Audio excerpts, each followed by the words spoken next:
की। इसी अंतिम सत्र में देखा होगा कि अपनी सरकार से भी ताल ठोक करके मैंने लड़ने में गुरेज नहीं किया, परहेज नहीं किया। राज्य के फलक पर हम लड़ते रहे जनता की समस्या को लेकर के, गरीबों की समस्या, किसानों की समस्या, नौजवानों की समस्या को लेकर के, और समाधान के भी उसके रास्ते निकले। हमने कहा कि कुछ राज्य की ऐसी समस्याएं हैं जो राष्ट्रीय फलक पर जाकर के पेंडिंग पड़ा हुआ है, लंबित पड़ा हुआ है।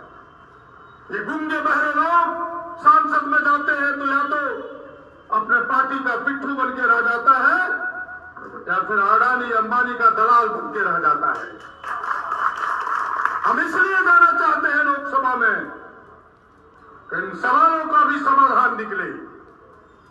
आज ओबीसी के आरक्षण 27% राज्य सरकार ने करके भारत सरकार के पास भेजने का प्रयास किया। फाइलें कई बार लौट गई, राज्यपाल से ही लौट आई। आखिर राज्यपाल भारत सरकार का प्रतिनिधि होता है, राज्य में प्रतिनिधि होता है कि नहीं? जब प्रतिनिधि होता है तो इन सवालों को भारत सरकार के सामने एमपी को रखना चाहिए था कि नहीं, कि क्यों लौटा? बिहार के आरक्षण को आपने मुहर लगा दिया, झारखंड के आरक्षण को आपने क्यों नहीं मुहर लगाया? अगर हमारे सांसद होते, झारखंड का दर्द एहसास करने वाला एमपी होता तो लोकसभा को चलने नहीं देता। इन सवालों को सरकार के सामने रखते। हम इन सवालों का समाधान चाहते हैं, इसलिए गोड्डा से मेरा कदम दिल्ली की ओर जाना चाहता है। हम राष्ट्रीय फलक पर इन सवालों को रखना चाहते हैं। इतना ही नहीं, हमने कहा कि हम झारखंडी हैं, खतियानी आधार पर हमारी पहचान हो। हमने कई बार इस सवाल को उठाया है, हमारी सरकार ने सहमति देके भेजा। भारत सरकार को इस पर मुहर लगानी है, आदिवासियों के सरना धर्म पर मुहर लगानी है। इन सवालों का समाधान भारत सरकार नहीं कर रही है। कौन लड़ेगा इसके लिए? निशिकांत दुबे जी लड़ेगा? नहीं लड़ेगा। उसको क्या यहाँ का दर्द है? तो पर का आटा पर का घी शंख बजावे दुबे जी, उसको थोड़ा दर्द होगा, उसको दर्द नहीं होगा। इसलिए इन सवालों का समाधान चाहते हैं। हमारे जो हिस्से के, राज्य के हिस्से का आपने सुना होगा कि 36,000 करोड़ रुपए भारत सरकार ने रोक करके रखा, हमारे हिस्से का पैसा। आखिर इस हिस्से की लड़ाई कौन लड़ेगा वहां? कुछ लोग तो चाहिए जो ईमानदारी पूर्वक इस लड़ाई के, राज्य की हिस्सेदारी के लिए लड़े।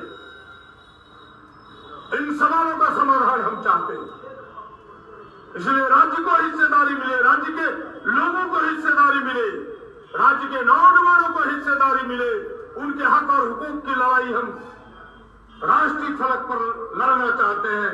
इसलिए गोड्डा से एक कदम दिल्ली की ओर जाना चाहता है, इसलिए गोड्डा की जनता का आशीर्वाद चाहता है।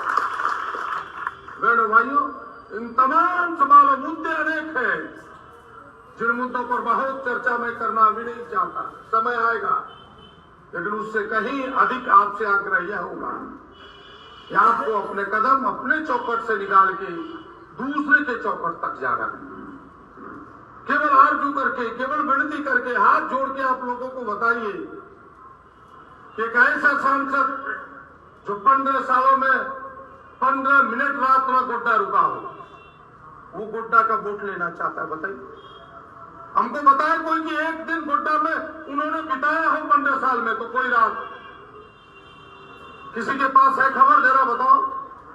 अपना कथा नहीं बिठाया, अपने ही स्वीकार करता है, फिर भी वोट लेता है। उसे वोट लेने का अधिकार है क्या? इन सवालों को किसी जाति धर्म वर्ग से ऊपर उठ के रखो। जब तुम्हारे वो दर्द का एहसास नहीं करेगा तो दर्द का समाधान कैसे करेगा? इसलिए बहनों भाइयों, तमाम सवाल है और आपसे विनती है, जो इशारों में महात्मा जी ने भी और एक आध लोगों ने कहा कि आप उनके सवालों में उलझिए मत। वो क्या लिखता है, मेरे बारे में क्या लिखता है, क्या जितनी गंदी बात लिखना हो लिखने दो, आप उसके उत्तर मत। मेरा आपको, अगर हमको आप नेता मानते हैं, भैया मानते हैं, तो आपको मेरी कसम है कि उनका उत्तर आपको नहीं देना है। बस इतना ही आपको उसका उत्तर जनता देगी, उसका उत्तर जनता देगी। पहला आपसे ये आग्रह है। और दूसरा आग्रह कि चुनाव पर हमारे कार्यकर्ता से मेरा आग्रह है कि प्रदीप जिंदाबाद का नारा नहीं लगाना है। आप इससे वोट नहीं बढ़ता है, इससे वोट नहीं बढ़ता है। आपको नारा लगाना है इंडिया गठबंधन जिंदाबाद, राहुल गांधी जिंदाबाद, सोनिया गांधी जिंदाबाद, हेमंत सोरेन जिंदाबाद, कई नेता हैं, लालू प्रसाद यादव जिंदाबाद, कई लोग हैं, दीपांकर भट्टाचार्य जिंदाबाद, कई बड़े बड़े नेता हैं, उनके नामों की चर्चा कीजिए। इसका जिंदाबाद अपने हो जाएगा जिस दिन आपकी मेहनत रंग लाएगा और 4 जून को जब यहां से हाथ छाप ऊपर उठेगा, आपका प्रदीप भैया जिंदाबाद अपने आप हो जाएगा। लेकिन चुनाव भैया जिंदाबाद आपके मुंह से नहीं हो। अगर जनता किसी गांव में हम जाए और जिंदाबाद करेगा तो मेरा उत्साह बढ़ेगा। लेकिन स्वयं आप करते तो हमें वो न तो प्रिय लगता है, न तो दूसरे को सुनने में भी प्रिय लगता है, जो मेरा एहसास है और हमने सही एहसास किया है। इसलिए आपसे विनती होगा कि मेरे नाम का जिंदाबाद नहीं होना चाहिए। कुछ लोगों को अच्छा लगता है, कुछ लोगों को खराब भी लगता है, अपने नेता खाली जिंदाबाद करें। इसलिए आप मत कीजिए जिंदाबाद। बहुत जिंदाबाद करना है तो आप सब जिंदाबाद कीजिए, कम से कम आपके सिंबल का प्रचार होगा। मेरे नाम का तो यहाँ घर घर में जानता है लोग कि प्रदीप भैया खड़ा हो रहे, प्रदीप भैया जाने चाहिए। इसलिए आपके कहने से क्या, हाँ वो अगर जा रहे गांव में, वो स्वयं कह रहे हैं अगर प्रदीप यादव जिंदाबाद, तो फिर अच्छा लगेगा। आप मत कहिए। ये दो मेरा आग्रह है। और तीसरा कि आपस में आप लोग कई ग्रुप बनाए हैं, व्हाट्सएप ग्रुप, कौन कौन ग्रुप है, कांग्रेस समिति, तो जिला समिति, तो प्रदीप यादव जिताओ, क्या क्या आप लोग बना के रखे हैं।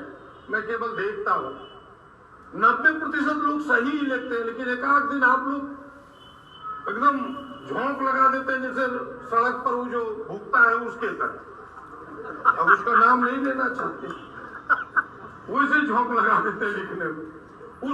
वैसा मत कीजिए, उससे आपकी बढ़त पर नहीं, आपस में ही आपकी दूरी बढ़ती है। उसको बंद कीजिए।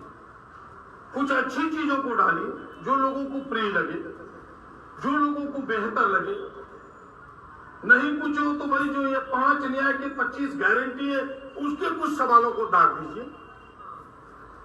कुछ माले के भी चीजें अच्छी अच्छी आई है। कल मैं दीपांकर भट्टाचार्य के भाषण को सुन रहा था, उसको डाउनलोड करके कि ये हमारे गठबंधन के नेता का है। कुछ झारखंड मुक्ति मोर्चा की कुछ अच्छी बातें हैं, कुछ राष्ट्रीय जनता दल की अच्छी बातें हैं जो हमारे सहयोगी, उसको डाल दीजिए। ये राष्ट्रीय जनता दल का कथन है जो हमारे साथी है, ये माले का कथन है, ये हमारे साथी है, ताकि लोग जान सके कांग्रेस का ये कथन है जो आपको मदद करेगा, आपके माहौल बनाने में मदद करेगा। और ये नुक्ताचौनी, ये भाव भाव, इससे मदद नहीं होगा, इससे दूरियां बढ़ती है। और फिर देख करके फिर हमको अंत में लिखना होता है, जब हम पढ़ते पढ़ते उगता जाते हैं तो मुझे डालना पड़ता है कि कृपया इसे बंद करें, फिर आप लोग बंद कर देते हैं। तो ये अच्छी चीजें नहीं। और जो अभी नंद किशोर झा जी अपने गार्जियन है, जो उन्होंने कहा कि पुरानी बातों को भूलिए, सारे लोग एक है। और आप सबको बताऊं कि रात में भी फुरकान साहब, संजय बाबू, हम लोग 2 घंटे तक बैठे थे। कई चुनाव की रणनीतियां बनी है, सब लोग बैठेंगे एक साथ, सब मिलके करेंगे। और आपको बताएं कि कोई दूरी नहीं है, कोई तफरका नहीं है, सब लोग मिलकर हम सब आगे चुनाव लड़ेंगे। कल भी जाने वाले हैं उनके घर पर, लेकिन कल उनका शायद पोता को उनको कहीं बाहर भेजना है, तो आज फोन पर बात हुई थी दुकान साहब से, बोला अगर नहीं गए बाहर तब तुमको फोन करेंगे, आना तब बैठेंगे। तो कई हम लोग बात कर रहे हैं, आपस में आगे बढ़ा रहे हैं। अभी वासुदेव जी ने कहा, वासुदेव जी ने कि हमारे कार्य हम एक बैठक रखेंगे। हम तो इनको कहने वाले थे, इन्होंने मेरी मुंह की बात छीन ली। हम तो सभी दलों को कहेंगे, चाहे वो माले हो, चाहे राष्ट्रीय जनता दल हो, सबके कार्यालय जाकर के उनके तमाम वर्कर से मिलेंगे और उनको आग्रह करेंगे कि हम सब मिलजुल करके इस चुनाव को लड़े, इस चुनाव को जीते। यह राष्ट्रीय चुनाव है, देश की अस्मिता का चुनाव है, देश के लोकतंत्र को बचाने का चुनाव है, देश को संविधान को बचाने का चुनाव है और इस गठबंधन के अस्तित्व के सवाल का चुनाव है और हम जैसे लोगों का भी अस्तित्व के सवाल का चुनाव। इस चुनाव को ना जीते तो मैं आपको बता रहा हूं कि मैं दोबारा विधानसभा लड़ने वाला नहीं हूं। आज घोषणा कर रहा हूं आप सबों के सामने कि अगर यह चुनाव में जीता तो गुड्डा की सेवा करता रहूंगा और ना जीता तो मैं राजनीति को यही विराम देने वाला हूं। आज आपको बता रहा हूं।